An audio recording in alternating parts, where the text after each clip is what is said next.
I, 28F, need help processing something that's been eating away at me for weeks. I feel like I'm either going crazy or my worst fears are coming true. For context, I live with my boyfriend Peter, 30M, who I've been dating for 3 years.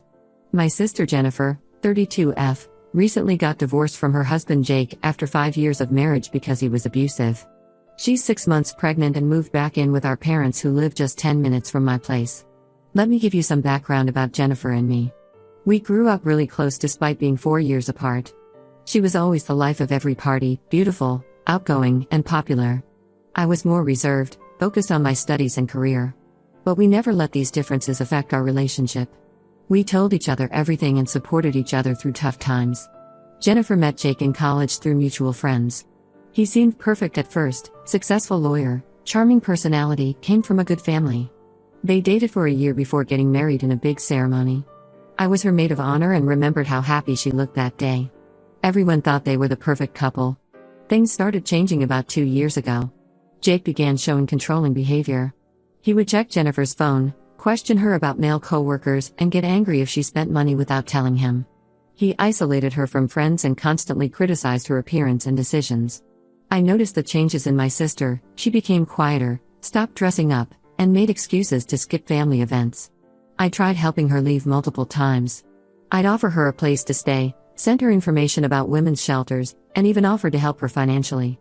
But she always defended Jake, saying he was just stressed from work or that she needed to be a better wife. Classic abuse victim behavior, but I felt helpless watching her suffer. When Jennifer got pregnant 6 months ago, Jake's behavior escalated. He accused her of cheating and claimed the baby wasn't his. He would disappear for days, ignore her calls, and leave her alone during severe morning sickness. The final straw came when he shoved her during an argument about her doctor's appointments.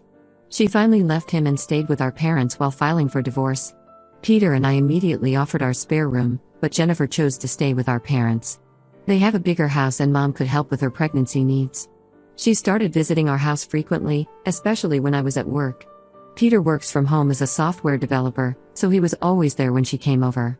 At first, I was happy they were getting along. Peter would make her tea, listen to her problems, and even helped her organize paperwork for her divorce. Jennifer seemed happier and more like her old self. She'd bring lunch for Peter sometimes or help him with household chores while I was working. But over the past few weeks, things have felt different. Peter's become secretive with his phone. He never leaves it unattended and changes his position if I walk behind him while he's texting. He started working late in his home office with the door closed, something he never did before. Jennifer's behavior has changed too. She dresses up more when visiting, wearing makeup and nice clothes despite claiming she feels sick from the pregnancy. She gets nervous if I come home early from work and finds excuses to leave quickly. Sometimes I catch her staring at Peter when she thinks no one's watching. I tried talking to our parents about my concerns. Mom dismissed them completely, saying I should be grateful that Peter is so supportive of my sister during her difficult time. She reminded me that Jennifer is vulnerable and needs all the support she can get. Dad thinks I'm being insecure and told me to stop creating problems where none exist. My best friend Sarah thinks I'm overreacting too. She said it's natural for Jennifer to seek male companionship after leaving an abusive marriage and Peter's just being kind. She suggested I might be projecting my own insecurities onto innocent interactions. Only my cousin Amy sees what I see. She visited last weekend and noticed how Peter and Jennifer sat unusually close on the couch. She said they seemed to have inside jokes and would look at each other when someone said something funny, instead of joining in the general laughter. But when she mentioned this to our other cousins, they accused her of stirring up drama. I feel stuck and confused. Peter has always been an amazing boyfriend. When I lost my job last year, he supported me emotionally and financially without complaint. He's talked about marriage, helped me plan my career, and even learned to cook my favorite meals. Could he really be betraying me with my own sister? Jennifer and I share so many childhood memories. She was there for me during my first breakup, helped me move cities for my job, and always defended me against bullies. How could she do this to me if my suspicions are true? But I can't ignore the signs. Peter doesn't kiss me goodbye anymore unless I initiate it. Jennifer makes excuses to avoid being alone with me. They both get oddly quiet if I mention future plans or bring up their increasing closeness. Should I confront them? Install cameras? Check Peter's phone? Hire a private investigator? Or am I really just being paranoid and risking 2 important relationships with my unfounded suspicions? Please help me figure out what to do. Edit. Thank you for all the replies. To those asking, yes, Jake is definitely the baby's father, as Jennifer got pregnant before things got really bad between them. Also, Peter and Jennifer never met before she started visiting our house after leaving Jake. Update 1: You all were right. I discovered the truth about their affair, and it's even worse than I imagined. 2 nights ago, Peter fell asleep on the couch while working late. His phone was unlocked next to him, showing his chat with Jennifer. I know I shouldn't have looked, but my gut feeling had been eating at me for months. What I found shattered my world completely. They'd been having an affair since Jennifer first started visiting our house. Peter wasn't just helping her with divorce paperwork, they were sleeping together the whole time. I spent hours reading through months of their messages, each one feeling like a knife in my heart. The messages started innocently with Jennifer thanking Peter for listening to her problems. Then they turned flirty, with Peter complimenting her pregnancy glow and Jennifer saying how nice it was to feel appreciated by a man again. Soon they were sending heart emojis and calling each other babe and honey. But what really broke me were their plans for the future. They had everything figured out. Jennifer would finalize her divorce and get child support from Jake. She'd stay with our parents until the baby was born, using her pregnancy and divorce as excuses to visit our house frequently. After the baby arrives, Peter planned to break up with me. They even discussed his excuses. He'd say he wasn't ready for marriage, or that we'd grown apart. Then after a few months, they'd start dating publicly. They thought enough time would pass that no one would connect their relationship to their earlier friendship. They talked about house hunting in nearby towns where they wouldn't run into me. Peter promised to help raise Jennifer's baby as his own. They joked about how well they'd fooled everyone, especially me. Jennifer even wrote, "I feel bad for my sister, but I've never been happier." The affair wasn't just emotional, they'd been meeting at hotels when I was at work. Peter's late nights working were actually dates with Jennifer. They used my business trips to spend entire nights together in our bed. There were detailed messages about their encounters that made me physically sick. I found proof of hotel bookings, secret date plans, and even photos they'd sent each other. Peter had missed my cousin's wedding claiming he was sick, but actually took Jennifer to a weekend getaway. All those times Jennifer came over to talk about her marriage problems? They were sleeping together as soon as I left for work. The worst part was reading their love declarations. Peter told her he never felt this way about anyone before, not even me. Jennifer wrote about how Peter understands her perfectly and makes her feel safe. They talked about growing old together and raising a big family. I couldn't sleep that night. I kept rereading their messages until the sun came up, trying to understand how they could betray me like this. I took screenshots of everything and saved them to my phone, knowing I'd need proof when I eventually confronted them. The next morning was surreal. I acted normal and went to work like nothing had happened. Peter kissed me goodbye, still playing the role of perfect boyfriend. An hour later, he was texting Jennifer about missing her. She even had the audacity to ask if she could come over later to hang out since she was feeling lonely. I called Amy and told her everything. She offered to let me move in with her immediately, but I said I needed time to plan my next move. We agreed that exposing them at Jennifer's upcoming baby shower would give them the public humiliation they deserved. I've started secretly moving my important documents and irreplaceable items to Amy's house. I'm looking for a new apartment and updated my resume in case I need to find a job in another city. I can't stand being in the same house as Peter anymore, knowing he's probably texting Jennifer as soon as I leave the room. Our parents still think I'm lucky to have such a supportive boyfriend. Mom keeps saying how Peter's kindness shows he'll be a great father someday. If only she knew he's planning to be a father to her grandchild, just not with me.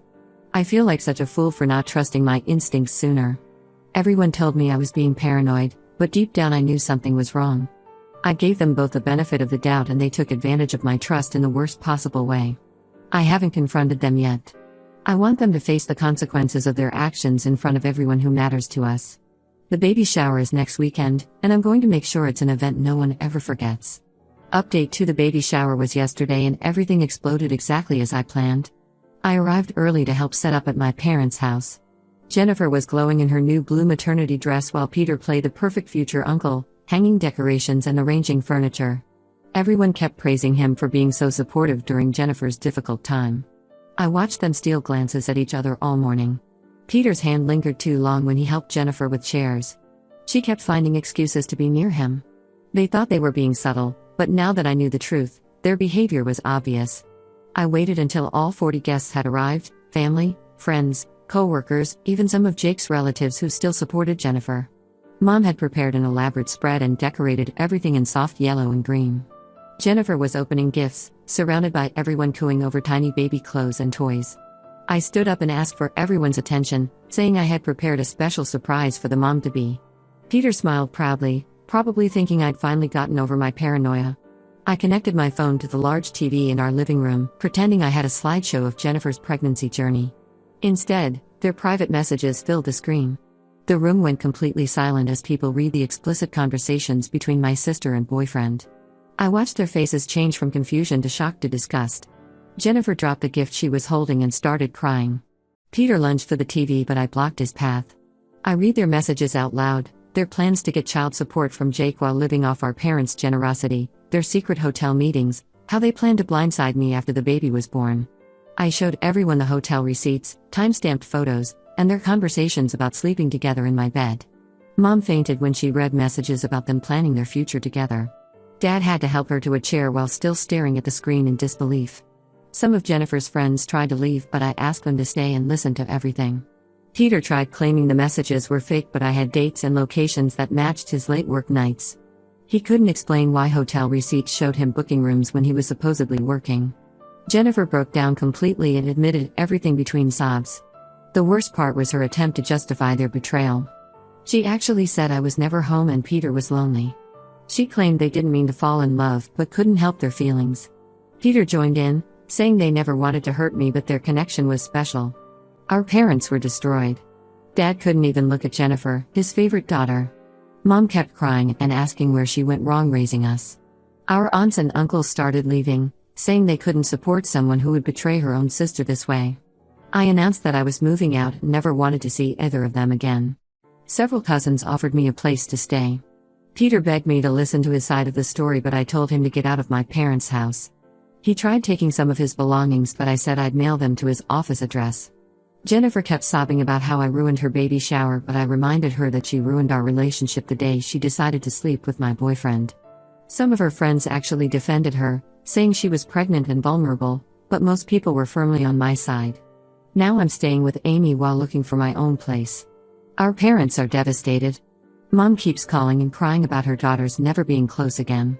Dad told Jennifer to find her own apartment because he can't bear to look at her right now. Peter's been calling from different numbers, but I blocked them all. His friends messaged saying I went too far by exposing them publicly. They said I should have handled it privately to avoid humiliating Jennifer during her pregnancy. I don't care, they deserve to be exposed for who they really are. The aftermath has been intense. Most of our extended family cut contact with Jennifer. Peter's reputation at work is ruined since some of his colleagues were at the shower. Jennifer's friends are divided, with some supporting her and others disgusted by her actions. I don't regret what I did. They planned to humiliate me after the baby was born. Instead, I took control and exposed their true characters to everyone who matters. Now they can have each other, along with the consequences of their actions. Update 3: Life has completely changed since the baby shower incident. I moved into my own apartment in a different neighborhood and got a better paying job at a tech company. The distance from all the drama helped me focus on rebuilding my life. Jennifer had her baby last month, a boy she named after our grandfather Robert. She moved into a small apartment near our parents and has been trying to play happy family with Peter. They're officially dating now, posting constant pictures on social media about their perfect little family. Peter acts like a proud dad in all their photos, completely ignoring how their relationship started. But karma hit them hard. Jake found out about Jennifer's affair through mutual friends who attended the baby shower. He immediately filed for full custody using her affair with Peter as proof of her unstable character and poor decision-making. He's refusing to pay any child support until a paternity test confirms he's the father. Jennifer is struggling financially since Peter isn't as supportive as he promised. His big talk about providing for her and the baby disappeared when reality hit. She had to take a part-time job while still recovering from childbirth because Peter's help barely covers her rent. Our parents are trying to maintain separate relationships with both of us. Mom hosts Sunday dinners with Jennifer one week and me the next. Dad still barely speaks to her but sees the baby sometimes. Most of our extended family sided with me and cut contact with Jennifer completely. Peter lost his remote job because he missed too many deadlines during their affair. His company discovered he was billing hours when he was actually meeting Jennifer at hotels. He's now working at a local tech startup making significantly less money. Amy saw them fighting at a grocery store about expenses and Peter's broken promises. Some family members suggested I try forgiving Jennifer for the sake of family unity. They said the baby deserves to know his aunt. I refused. She didn't just have an affair with my boyfriend, she plotted to humiliate me and steal my life. Having a baby doesn't erase her betrayal. Last week, Peter sent a long message saying he misses me and made a huge mistake. He claimed Jennifer is too needy and dramatic, not the person he thought she was. He complained about the custody battle stress and said he regrets losing me. I blocked him without responding. They deserve each other's misery. I'm casually dating again but taking things very slow. The whole experience taught me to trust my instincts and never ignore red flags. Sometimes cutting toxic people out of your life is necessary for your own peace, even if they're family. Mom still hopes Jennifer and I will reconcile someday, especially because of the baby. I told her that will never happen. Jennifer didn't just betray me, she spent months planning and lying while pretending to be a victim who needed support. That kind of calculated betrayal can't be forgiven. I don't attend any family events where Jennifer might be present. It hurts our parents, but they understand. They're trying their best to maintain relationships with both daughters without taking sides, but it's obviously awkward for everyone. That's my final update on this situation. Thanks everyone for your support through this mess. I'm in a much better place now without their drama in my life. Sometimes losing people you thought you could trust leads you to a better path. I've learned that blood doesn't always mean loyalty, and it's okay to choose your own peace over family ties.